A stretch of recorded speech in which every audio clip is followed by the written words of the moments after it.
You're about to see a coaching call with an enterprise SaaS seller who was previously promoted from an enterprise BD, where he did 200 to 300% achievement of quota, was therefore then promoted into enterprise SaaS sales, and is now going out on his own and selling his own thing for his own agency, as a lot of you probably want to do. The problem is that he went 0 for 16 on his last 16 sales calls as an agency owner trying to sell his own thing. And in this coaching call breakdown, you're about to see me work with him with a recorded call and break down exactly what he's doing wrong and why his enterprise SaaS sales skills, which were great for that particular niche, are not translating into the agency world. So if you're also thinking of transitioning from corporate sales or enterprise SaaS sales into your own offer, your own agency, this call will help you. And if you've never watched any of my videos before, my name is Drew Long, and I previously worked in Fortune 500 and in fact helped build Fortune 500 sales teams from 5 sellers to over 150 sellers, collecting over $6 million in cash per month. So that's where all my expertise comes from. And now my business Sales by Tomorrow helps grow sales teams. I've been in sales for 12 years. I've both worked on the SaaS, on the enterprise, on the software sales, and all the B2C, like large company. And now I've also spent the last 2 years helping agencies and small business owners grow their sales skills and grow their sales teams and scale those teams as well. So that's my perspective. Now go ahead and enjoy the video. Hey, what's going on, man? How you doing, brother? Good to have you here. I'm stoked we can actually do some live role play. I haven't had a chance to review that call that you posted yet. We can also do that if you want. I can give a brief background where I'm at right now. Yeah, so for reference, I don't know if this is a typical issue. So I actually have a day job in enterprise sales. And so funnily enough, right, you probably can see this when people come to you, selling software for bigger name brands is so much more different than selling your own shit. Yes. And so now I've actually I can't hide behind the product to really sell for me, which I kind of have, and I've done really well. When I was an SDR, I hit 200, 300% quota because you're just selling the meeting, right? Yeah. And they give a big brand behind you. And then, as enterprise rep, right? I've gone up to the way to selling to big government and education. But now, as I'm doing my own product, I'm lead generation is not an issue. I have I think this month alone, I had 16 sales calls. And so I didn't close a single one, right? And so that's bad. And so that's where I'm kind of I know I'm tripping up in discovery. And I would watch one of your videos beforehand where it's I'm asking questions, but I'm not asking the fork in the road questions, I think. Yeah. And building more urgency, implication, and I'm trying to navigate my way. So that's why I'm really going hard at, doing as much. Looking through your training has been really helpful. I'm doing the mock calls every single day and just trying to get at it. Yeah. Well, that's great. That makes total sense. I did not realize that was your background. That makes so much sense. Yeah. All the sense in the world, because with enterprise software, you have I don't know, what's your sales cycle? It's not bad. It's usually 2-3 months, but I always have a security engineer working with me. I'm a glorified project manager. That's what it is. Yeah. Exactly. It's project management. Yeah. So now you come into the agency world and it is 100 times faster, 100 times more consequential. Every single slice of the call matters so much more because you're one agency. No one's going to sit on the call with you for 3 months. They're going to make a decision in the first 5 minutes of the call whether or not they want to work with you. And it's all dependent on how you conduct the call and if you're getting them on track. So that makes a lot of sense. That makes me understand why you were conducting the sales calls the way you were. Yeah. The good news is we can definitely shorten that and we can compress it and we can turn it into something really tight that'll actually get you closing deals for your agency. Yeah. No, I appreciate that, dude. Yeah. So actually last call I put in, I looked back, I went through, so I had Alex from Mosey's AI look at it as well. And so looking back, I realized that the discovery call, I was trying to wedge in a way to show the product per se, but I didn't really build enough urgency or just any sort of proper discovery to realize the implications and stuff like that. So I had a call this morning that was much better that I'd be love to review, whereas I kind of focused more so on hey, I didn't even pitch, I soft pitch, I just showed a high level overview of the 3 pillars, but it was more of just asking where they're at. So we have a follow-up call next week with their CEO as well. But yeah, I'm just trying to figure out how to ask better fork in the road questions that, for people who aren't necessarily CEOs, I have a really hard time getting the emotional aspect versus the logical aspect of urgency, if that makes sense. For sure. Guys, if you're enjoying this video so far and you're finding value in the information I'm sharing, realize that it doesn't matter if you understand this intellectually. What matters is that it's practice and that it's real for you. So because of that, I'm going to invite you to join my school community. Link in the description. It's completely free for 7 days. You could come in and try out the techniques, take a look at a lot of additional content we have. But the thing that's really going to help you is we're going to help pair you up with a role play partner. And then at higher levels, you can also get your own calls reviewed by me every Friday. We can do a call breakdown. We can do a role play scenario, and we're going to skyrocket your skills a lot faster. Now, back to the video. Yeah, well, let's take a look at that call, and then that'll give us some ground to cover in terms of role play. Where are you based out of? I am in Salt Lake City right now. Oh, word. Yeah. Born and raised Utah, or? No, I was born and raised in Oregon, and then I lived in San Francisco for 6 years, worked in sales there in fintech, financial services, and software, because, San Francisco, Silicon Valley, and then moved out to Silicon Slopes for Salt Lake for 3 years, moved back east for another 3 years. Now I'm back in Salt Lake. So I've lived all over. You didn't like the software sale life? It's okay. It's just, I love the faster paced sale. I love. Well, I mean, Silicon Valley. Did you work for a startup, or where did you work at? Yeah, I worked for startups. I worked for big companies. I worked for Fortune 500. Yeah, I kind of got to taste a little bit of both. Yeah, and I know one of the comments you made in one of the calls I had was like my pricing structure, which I totally agree with you, is kind of like all over the place. Kind of simplifying it and kind of making it more consumable, because that's one struggle point I have, where it's like this is still a relatively new offer. Like it's only like 7 months in. There's not as much data in the field of other people doing the offer. There's some people who've gotten good success with this offer, but it's not like as like or it's not as saturated as like cold email, for example, where there's like frameworks you could follow. Yeah, for sure. All right, let me share screen and let's get into this bad boy. Do you want both your note takers taken away? Yeah, it's fine. Okay, this is missing the Okay, yeah. intro. So repeat the last thing you said regarding affiliates. I think this one came in a little bit. My Fathom note taker came in a little bit late, so I didn't do Totally mine. fine. Yeah. Totally fine. Right now, you just don't know if they're how to really activate these guys. We tried doing affiliates. Another problem with affiliates is since we are a merchant of record, it becomes very difficult to structure an affiliate program that will work well for our users as well as our partners. Right? I think can give you a little bit more insights on that. Yeah, so Tanmay, we started the affiliate program like 4 months back, and initially kind of it was more for like outbound. Actually, we reached out to like a couple of influencers initially on Instagram and YouTube who are kind of operating in the same space and kind of creating content in like payments and AI and monetization. So we reached out to like a couple of them, but it was like very difficult for us to kind of convert them. Then we kind of switched it. We then reached out to like creators on Medium and Substack, and we got like handful of creators out there. So we got like close to 150 partners from Medium and Substack. But the problem with Medium and Substack is that the people are basically creating content, they're pushing out the blogs and stuff, but we're not getting like the referred businesses. That is something kind of because we are kind of putting a lot of time and effort in kind of doing the outreach and also reaching out to people kind of relate to the ICP that we really want. So that is something very problematic from our side, and that is something that we're not able to crack. Yeah. So you guys have tried doing creators, or more so these business influencers using affiliates, but they just haven't, after the contract, they just haven't converted anyone or brought any leads in. Sort of, yeah. We did get a couple of leads, but no, not much revenue from them. Not much. And so is that your target partner ICP? Is that like the kind of partner who would serve your end consumer? You guys serve mainly, who is your main ICP? So our main ICP would be 3. The first ICP would be indie hackers, people who are building tools out there and would want to sell globally. That's one. Second would be AI startups, any startups that are building. What is their business? So it's kind of like imagine like Wise, but it's usage based. So they charge like a percentage based on international fees. If like a startup wants to sell to Brazil or wants to sell to any international shop, you know how there's payment processors? Instead of being it's kind of like that basically. So they're like an international Stripe. Yeah, basically. Okay. And they're trying to grow through influencer marketing. Yeah, like affiliates and stuff like that. Yeah. Right. Building in the space of AI, we would be a good fit for them. Third would be a really helpful question to start the call off. And I don't know if you've maybe already asked this question and had it answered. Yeah. And it's just not on the recording. Is the question I always like to hang everything off of is what's the business growth goal in 6 to 12 months? Like, where are you guys trying to go? Do you start with that typically? Yes. Okay. I usually ask that in the middle. You'll see, I usually ask that in the middle. Okay. The reason I start with it is because it contextualizes everything that's downstream of that. So, I mean, it also allows you to get your head around the size of the lift. Like, if the goal is to double, I mean, depending on the revenue numbers, you probably have an opinion on can the partnership channel even get them from X to Y, depending on what X and Y are, right? So part of it is helpful in sizing. And I'm just trying to assess and evaluate, is my vehicle going to be able to get them all the way to their goal, halfway to their goal, a third of the way to their goal? So I can position it. Oh, what else are you guys doing to double your revenue? Oh, well, so how do you see partnerships channel fitting into that? What are you anticipating it can do? And then I can more so shape their perception of the offer. Okay. That making sense?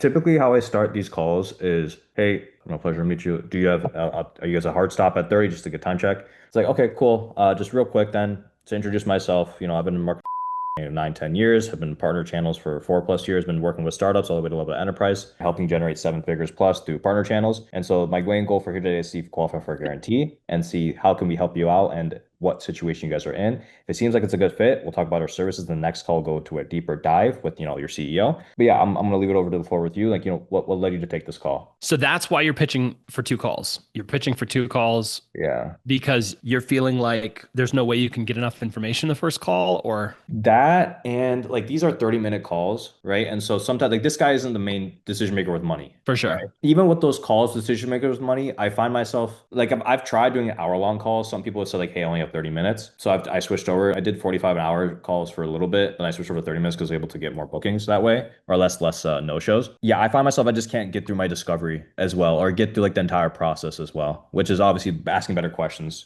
Fair. Yeah. And so my goal for you would be, let's tighten up the questions so that you can get a really solid discovery in like 20 minutes. Yeah. And of course, people are going to commit more to a 30-minute call. You're right. It's a lower ask. So great. Let's keep it there. But the whole goal for you in this 20-minute, 30-minute call, they should be sold. One call sold. Whoever shows up on the call should be sold that the vehicle is correct. It's a great vehicle. It's the right vehicle for them. And that you are the guy to drive the vehicle to their destination, right? It's like you're ordering an Uber. Which Uber are you going to order? Uber Black, Uber XL, Uber Econ, Uber Pet, right? You pick that vehicle first. Then, I wish Uber gave you this option. They don't. But in the agency world, really what they're doing is picking the driver. They're choosing like, oh, cold email lead gen. Now let's pick the driver of that vehicle. Or, oh, partnerships channel. Let's pick the driver of that vehicle, right? Which is you. So the objectives for the first call is they need to be sold on the vehicle. You need to make sure you're always checking for that, closing the doors on alternative vehicles, and then choosing you as the driver of like, okay, this looks really good. Tanmay, this is awesome, super professional. We love it. Whoever shows up, if you can sell them, then you have a shot to have them sell the actual decision makers, right? And I wouldn't always necessarily frame it as a 2-call thing. Okay. I realize that's probably like helps relieve pressure and whatever, but I would be open because you want to be open to the possibility that someone could pay you in 1 call. Like that is possible, or they could sign docs in 1 call or whatever. You just want to take that 30 minutes and try to get the ball as far down the field as possible in 1 call. And then you'll have a good instinct. If midway through the call, you feel like for sure we've barely gotten any information, we're going to have to go to a second call, then just signpost that, right? And be like, okay, well, I want to ask you guys a few more questions. I'm mindful of time. Is it all right with you guys? Is it okay if we have to break this up and maybe we can follow up on some things if we don't hit them today? Is that okay? Would that be okay with you guys? Just to make sure I could really present what's going to be most useful to you. And everyone's going to say yes, right? So you can tie down and bridge into a second call if need be, but I would be open to, you can get a lot done in 30 minutes once you get a little bit more efficient structure. So how would you adjust my intro in the sense of like, obviously don't mention the 2, like, hey, the next call is going to be like this. Would you just reposition it being like, hey, if we feel like we don't have enough information, we can schedule a next call, but ideally we can kind of, Yeah, I wouldn't put that in the intro though. Intro I'd use is just be like, hey, my name is Drew. I represent this company, blah, blah, company name. Goal for today is just to see if we could be a fit to help you out. If not, I'll point you some other direction. Is that fair? Like very short, very simple, right? Just like, boom, this is what we're doing. And then as you go through the call, if you feel the need, if you're at 30 minutes and you're like, oh, you guys told me you had a hard stop, like for sure, book something else. Okay. So you think I can leave that intro? Because I just recently started adding that like the last like 5-6 sales calls, I'll like the brief intro about myself, just credibility, but no, that's fine. Credibility drop is totally fine. Nothing wrong with that. It does help. It's neutral, right? You can add it. I've seen people like, you don't need to have it. You can have it. It's fine. Yeah. But the most important thing is just like, hey, we're going to see if we can help you. If we can, great. If not, great. Like, let's go, Let's go. And then you talk about the business. Hey, where are you guys looking to be 6-12 months from now? Okay. Yeah. So we're talking about partnership channels today. I guess, as regards that, where would you guys like the business to be? Like, I guess, tell me about the business growth goals in the next 6 to 12 months. Okay. Because you're mostly talking to like SaaS, right? Yeah. It's all software companies. It's all software. Okay. So they all have a growth goal, right? Yeah. So give them something that's easy for them to answer and then gives you great context on where to take the call next, right? Series A backed companies that are looking to sell to India, Brazil, and all these other countries where traditionally have a lot of volume, but people don't sell because of all the compliance that's there. So those 3 ICPs that we're looking at. Okay. So you're kind of like and correct me if I'm wrong, but you're like I don't know if you're a Wise before. Yeah. So you're not Wise per se. Have you heard about Lemon Squeezy or have you heard about Pattern, Polar, any of those? I have not. Sure.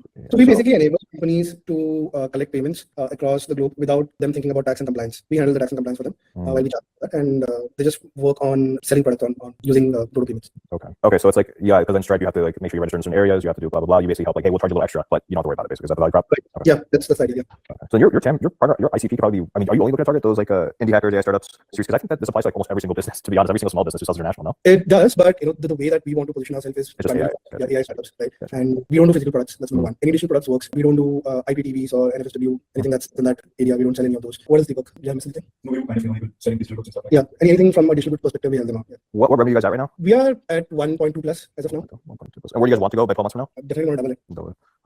Double. How many leads are you looking to hopefully get within? A good question that can help there to follow up with double it, because you'll get that a lot, obviously, is like, okay, and any particular reason why double apart from just sounds good? Yeah. Like you can challenge them a little bit. The thing I've experienced is most, especially software companies, have not really thought a lot about their goals. They'll just pick something out of the air and they just throw it out there. So I would want to assess, particularly if I know, like, is funding tied into that in any way? What does the board think? Is that a board goal? Is it a CEO goal? Whose goal is that really? Let's say you guys don't double, you get to 1.8x. Did anything bad actually happen? Or is actually everyone just still stoked that you got to 1.8x? Like, I don't know. How about 1.5? How about 1.2? You know, like how much growth do you actually need realistically before people start getting like, we should fire some people, you know, like let's calibrate that, because that makes a material difference in like what you're going to be able to promise, right? And what you're going to go. And especially I'm imagining with partner channel, just saying like, okay, yeah, we'll double you with partner channel. I don't know if that's not possible yet. Yeah. So there you go. So I actually want to cut their goal down to something I can really confidently say like, oh, for sure, we can knock this out of the park. Right. Gotcha. So there's a strategy behind that, because most people have not put thought into their goals, and it's just literally like, who knows? Sure, double sounds good. You'll see, because I think, let me pull it, because I have the notes for the call. So yeah, I do. They eventually do budge. I'm like, okay, is this like your goal? Is this whatnot? I did say like, okay, when I asked them, like, do you really think you can get there on your own? They said yes. And so I was like, okay, so ideally, in an ideal world, right, let's just shoot for the stars. What are you hoping to get out of them? They eventually said 5 million. But I know probably my sequence of questioning there kind of led me to, it's like, hey, I'm talking about the dream. I'm not talking about the potential, like you said, the anchoring of like, what's the absolute bare minimum you need to hit? Yeah. So that can be helpful, cutting down their goal. Then the other conversational path to go down there is, well, what else are you doing to get there? Because obviously, if they have a huge goal, the other way it can work in reverse is, let's say they have a huge goal and they're like double or triple or quadruple or whatever. Then you can question like, okay, well, what are you doing to get there currently? What is your plan to get there? And usually their plans are vastly inadequate. So then you can use that as the leverage of like, oh, well, stands to reason then you need to go all out on the partner channel. It needs to like absolutely explode for you. So you guys actually, what you're telling me is you don't have an option not to do the partner channel then. Is that what I'm hearing? Right. And do you see how that kind of jiu-jitsus them into like, oh yeah, we're committed. We have to do this. Right. Yeah. Whether it's you or someone else, right now they're committed to the vehicle. They're locked in. They have to do partner channel. And then it's just a matter of, okay, now I got to sell them that I am the best partner channel guy for them. Yeah. Because I asked them, what are the channels that they mentioned like content, organic, it's a little bit of ABM. So like, what's stopping you from just continuing that? Right. Yeah. But then I guess I never got and this, and you'll see, like, I never really got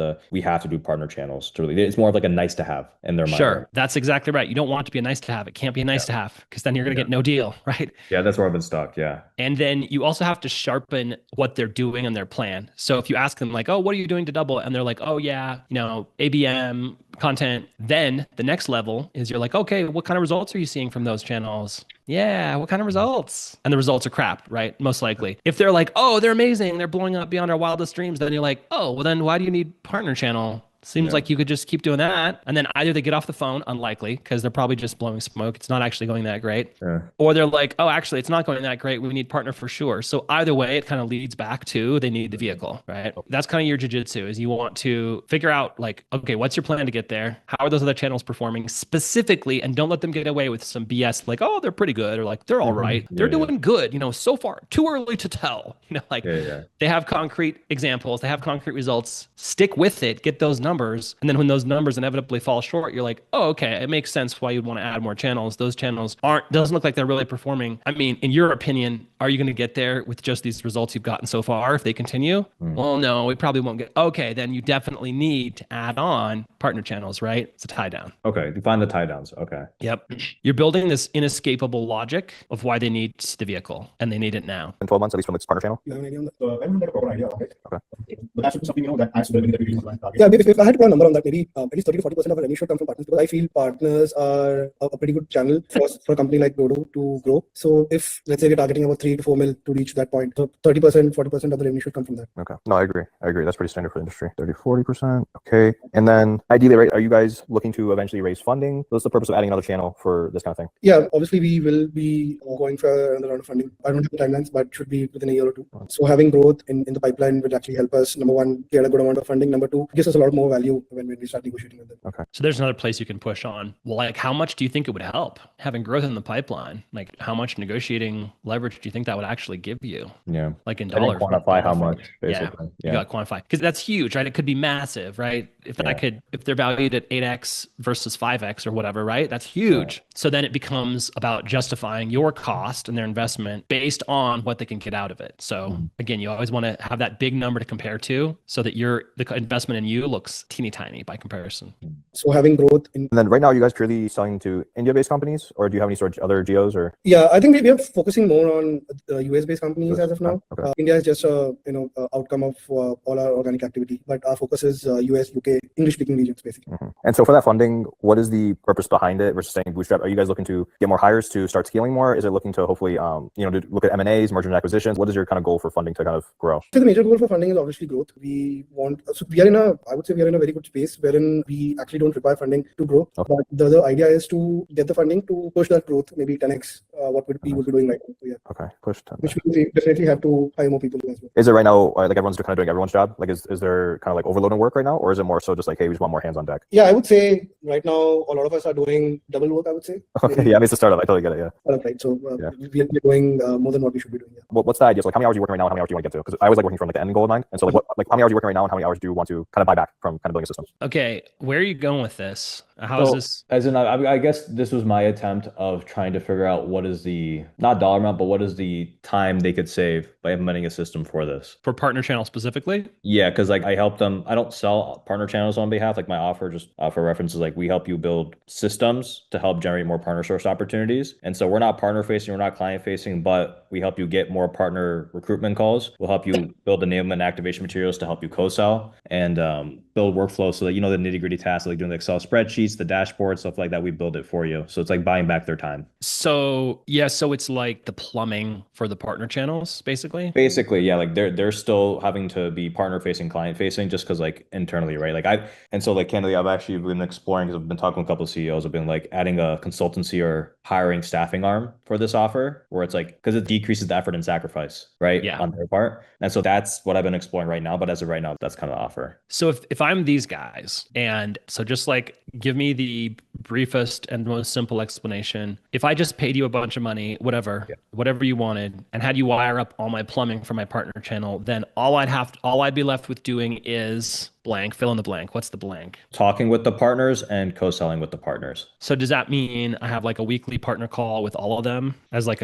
what does it typically look like? So like it obviously depends on the type of company, but like, yeah, it would be like depending on the size of the partner, either just a cadence for talking with the partner, review pipelines and stuff like that with your direct sales team. Okay, got it. So and then when you say co-selling, that's... So like it needs like enterprise level, right? Where it's like, if they're like, a Deloitte Consulting, for example, they'd have to work with Deloitte Consulting to kind of help, move along sales deals and stuff like that. Got it. All right. Understood. That's helpful. So the pain you're going for here is you guys are working too much. Let's cut down that work. But do we know that a lot of this work, I guess you're probably about to get to it, is a lot of this work to do with setting up partner channels? Let me just play it. Because I was like working from like the end goal in mind. And so like how many hours are you working right now, and how many hours do you want to kind of buy back from kind of building a system? I think we're doing about 60 hours is what we're doing right now. I need the 15 hours extra work that we're doing, maybe we should probably... What are you looking at reallocating that time? Because ideally, right, like you guys seem pretty ambitious, like I can already tell, and you guys want to grow really fast. Like where are you guys looking to reallocate that time instead of this stuff? So I think some of it will obviously go, I think those 15 hours we might be looking at allocating to growing our socials. That's why we should be aiming at looking at multiple channels. So if partner channel is kind of taken care of, if the fields is kind of taken care of, then obviously we'll start looking at other. So we're doing really well in SEO. That's working out really well for us. Organic,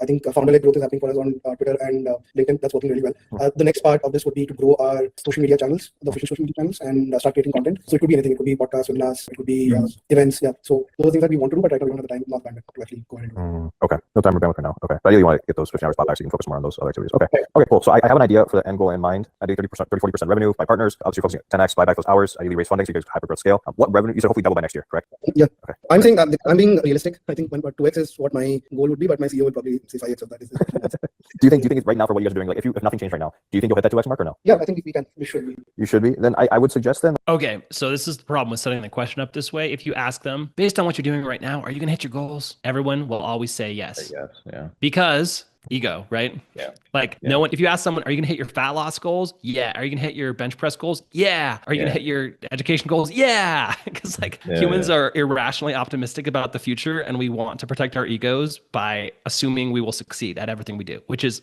completely incorrect, like 95% incorrect, by the way. So you can't ask the question this way. You have to ask the question in terms of like, as I was saying earlier, like, okay, like what results are you seeing, like reality testing, right? Like what results are you seeing from those channels? What growth have you brought in the last 3 months? Oh gosh, man, I just do the math. If I annualize that, that's not going to get you to double your revenue at all, right? I mean, in your opinion, like, is something going to change? Like, what do you expect to change that would, I mean, is there any reason to expect that things will massively, even that question is like too dangerous because I'm like, yeah, we're going to double down. We're going to have additional effort and we're going to crush it. It's like, no, you won't. So just reality testing of like, are you guys going to get there? Like based on those past results, like what that's bringing is it's not going to get you there, huh? And there's the gap, right? And they're like, yeah, I guess it's not. You're like, oh, so suddenly it makes sense why you need to add the partner channel, right? And then they buy into that as a tie down. They're like, okay, yeah, I see on this call, I've admitted I need help. I need the partner channel. Okay. Because right here, he's now admitted he thinks we are going to hit it. And then there's no gap. So like, why are you even on the call? If you think you're going to hit it, like, why are we talking? Right. That's why I tried to find that new anchor, right? But I also realized that like first of all, wrong order of doing it. But like, yeah, like I didn't really show them like, hey, what you're doing right now is not working. I didn't lead them to that conclusion of what you're doing is not working. That's why I'm on the call. That's why you need this. Correct. Exactly right. And you can make the time argument. That is a way to sell. There are a lot of products that do sell with that time compression argument. Okay. But in that case, you then have to further that question up above where you were going into the 60 hours a week, 15 hours saved. You would need to go deeper into that and dimensionalize it in terms of, okay, well, what is your hourly cost within the business? Yeah. Right. And then they're like, amount to attach, boom. And they're like $150 an hour. And you're like, oh, times 15, times 4 weeks, times 12 months, right? You get that big dollar figure and you're like, oh, so you've already been spending $75,000 over the last year on activities that actually shouldn't cost you $75,000 of your own time, right? So that's why you want to change, right? Okay, cool. Well, I'm going to charge you 15 grand versus 75 grand. That's a big savings, right? That makes a lot of sense to do it that way. So that's, if you do want to sell of just like, I'm saving you time, that's how you have to sell that. Gotcha. So let's go a little bit farther. Mark or no? Yeah, I think we should be. You should be. Then I would suggest then let's probably set a little bit more ambitious goal, right? Because if everything's already going to change the same, there's kind of no reason to change anything. You know what I mean? Yeah. So what ideally for your perspective, I know of course you want to stay more realistic, but let's say like, hey, realism aside, the world's your oyster. What would you kind of say? I think we can hit 5 mil. You think? Okay. Yeah, because right now we are working in a way where we are restricting ourselves. But if we, there's a gate and then we're just blocking it right now. But if you open the floodgates, then obviously 5 mil is not that difficult. I think okay. And that 5 mil, you're hoping then will allow you to actually buy back those hours and probably focus on other areas, right? Because you guys are doing exactly. Yeah. Okay. Okay, cool. So now I understand where you guys are at right now. Let's understand where you guys want to get to. Let's just figure out where you're at right now and what that cap will look like and how do we get to that cap. So you guys currently 1.2. What's your current lead flow per month? 400. No, that's per week signups. We're getting 4,000 4,000 signups right now. How many of them convert? So it's not about conversion actually. When we say signups, they have to go through a flow where we check their documentation and everything. So only if they fit in the ICP that we're looking at, or rather we are able to help them sell what they want to do, then we onboard them, right? So that's about maybe 300, 400 is what actually goes through. Okay. Roughly 10%. Yeah, we make sure that we don't onboard everyone. So you said 4,000 signups, but only 10% get onboarded. How many of those people are actually spending money with you during that monthly basis? When you say spend, you mean how much money they make, because we enable them to collect. But ideally, you're making cash on the back end as well, right? So like, yeah. You guys charge based on transaction, correct? Right. So like, how many transactions are you getting per month? And because ideally, if we increase the affiliate program, we'll increase the amount of transactions happening, right? So we're just trying to find like a baseline metric. It's a very difficult number to actually quantify on. Okay. Because transaction value is not in our hand, right? It's totally dependent on our users, our customers. But how many transactions? Let's just say forget like how much each one's spending. Let's just say how many of them are spending. Right now, I don't have that number right now, maybe. But... Okay, great work trying to get them to some ground truth here. Yeah. Super difficult. Also super common that they come on the call and don't know their numbers, right? But another way to do this, another way you can shortcut this is ask them like, okay, how much revenue did you guys take in last month? Okay, how many clients do you have active last month? Let's just do the division problem, right? Okay, you have 100 clients, you did 100,000, right? Just do the division problem and like show them like, okay, here's your active monthly spend per client or whatever, revenue per client on a monthly basis, right? And then therefore that's your customer value. That's your, maybe not lifetime, but that's your current customer value per month. Okay, how many customers do we need to get that to double, whatever. So at least like you can kind of force them into math that actually is helpful. Don't let them get away with this BS of like, I don't have that number right now. It's like, you know roughly how much revenue you pulled in last month, and you know roughly how many active customers you had last month. And if you have to bracket, do it, right? It's like, is it between 1 and 10? Is it between 10 and 100? Is it between, like, you have to nail them down. Otherwise they'll give you like useless information or like no information. So versus me asking for them to know the answer to the math equation, just ask the components of the math equation so you can just do it on the call. Okay. Just do it. Yeah. You got to take responsibility. People won't give you their funnel math. You have to reverse engineer it usually. Okay. So this is useful. I think this is a good overview. What I think we should do for the remainder of the hour is just do a quick practice on like discovery and like running it this different way and kind of trying to get more directly to what you need to sell them. Yeah. But any questions about all that? I know that was a lot of feedback. No, it makes sense. It makes sense. Honestly, it's one of those things where, I mean, if you can just send me your Fathom note taker after I think what it is that I feel like my questions are very sporadic in the sequencing of like, it doesn't like sequentially build upon each other. Right.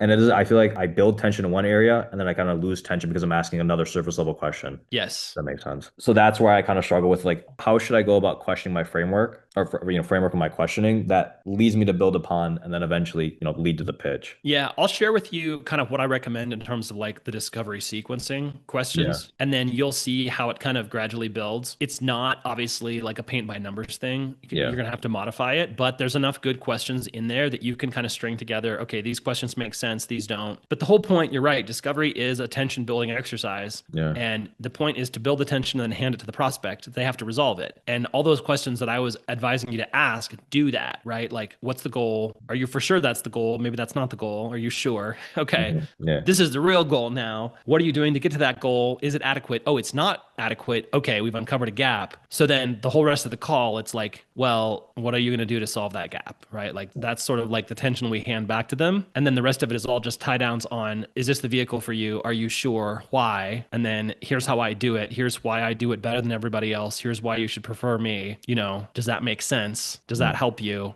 Do you believe this will resolve the gap? Okay, pay me. Like in brief. Okay. So I'll share that with you. I'll put that in Slack or in the group after the call. And you can just go through it and kind of like tailor it to your own thing. Yeah. But it needs to be, you're right, like you are asking discovery-ish questions, but they just need to be way more focused and pointed. Yeah, because I'm finding myself like asking questions that sometimes I don't even need the answer to. Yes, correct. Exactly. It's called like following your curiosity. Like a lot of salespeople do this. They'll ask like the questions they want to know the answer to, but it's completely useless in sales. Like to actually sell the person, like you don't need that information.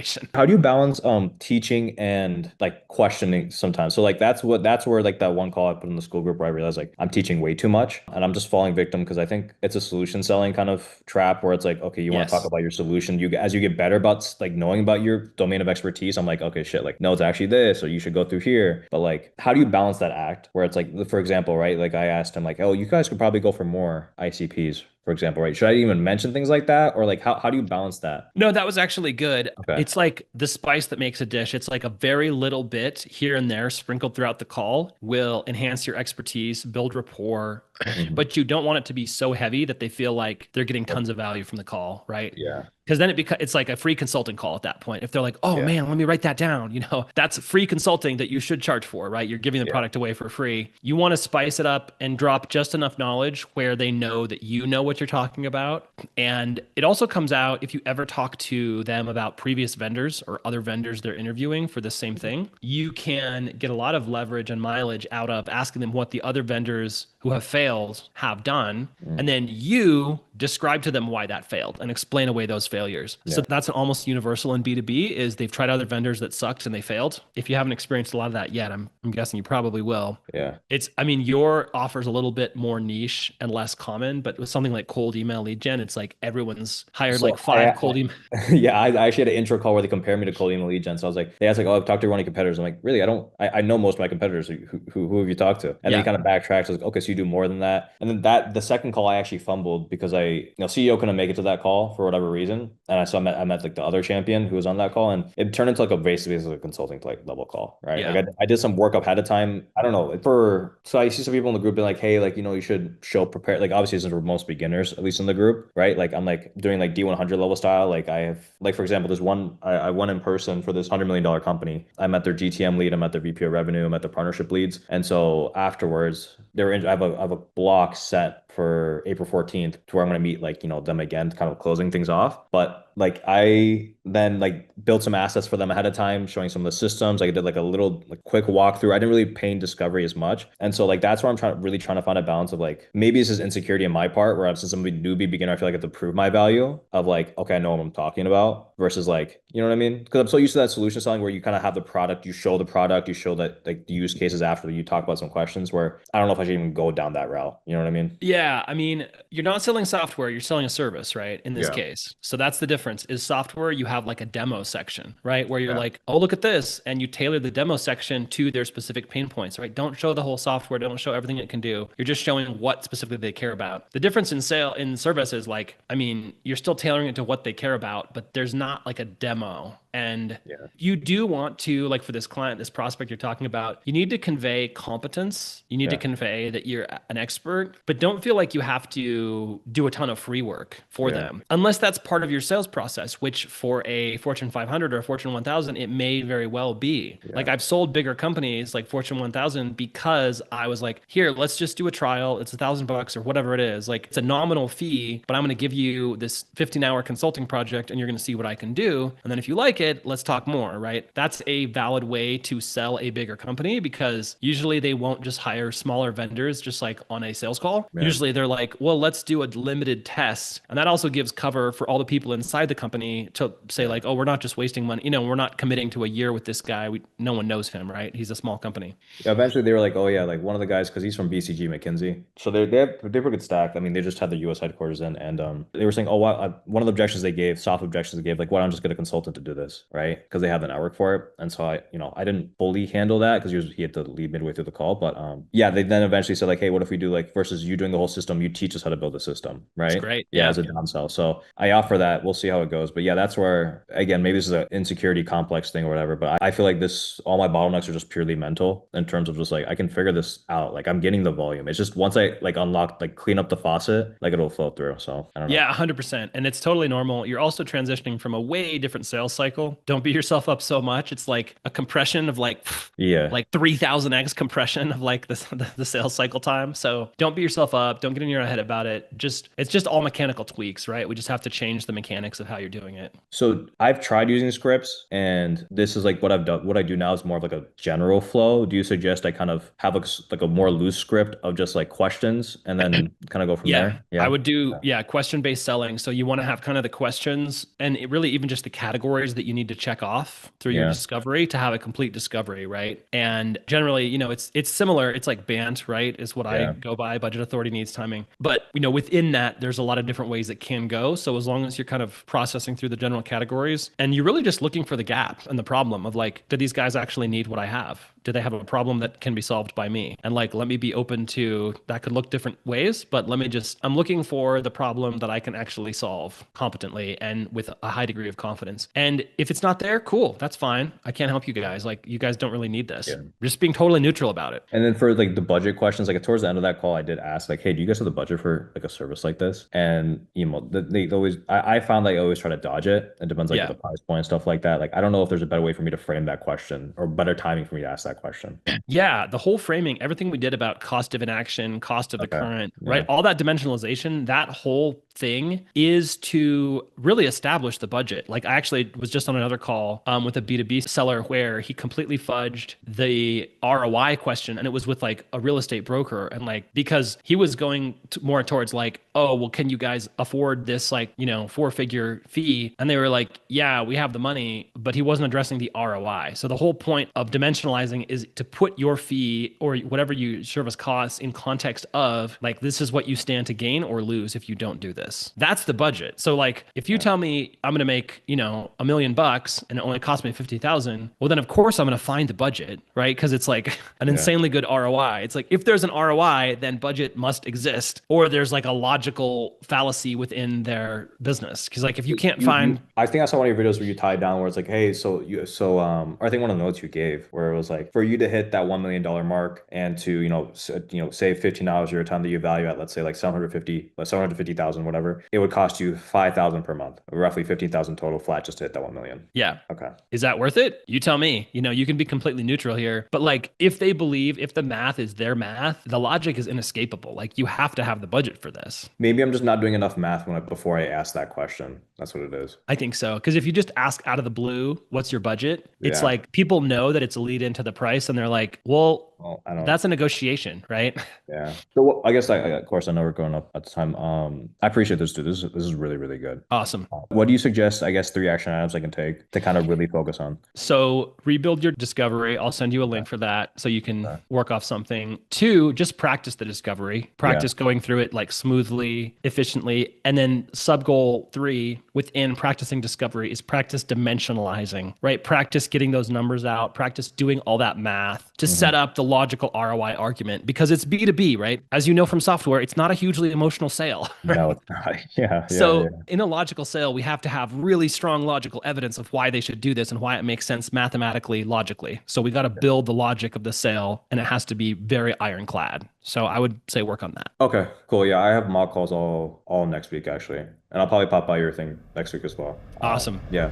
Real quick, if you're a business owner or an offer owner and you've struggled with hiring salespeople and having them stick or having them perform at a high level, I'm going to invite you to go ahead and check out my website, my company, salesbytomorrow.com. Take a look at the video there and see if you potentially think we could be a good fit to work together. It's completely free to just take a look at the information on the website. And if you do feel like that could be a fit, you can go ahead and book a call with me or someone on my team. We can evaluate your business and see if there might be some way we can help enhance your sales team. If not, continue enjoying the content, and I'll see you guys in the next video.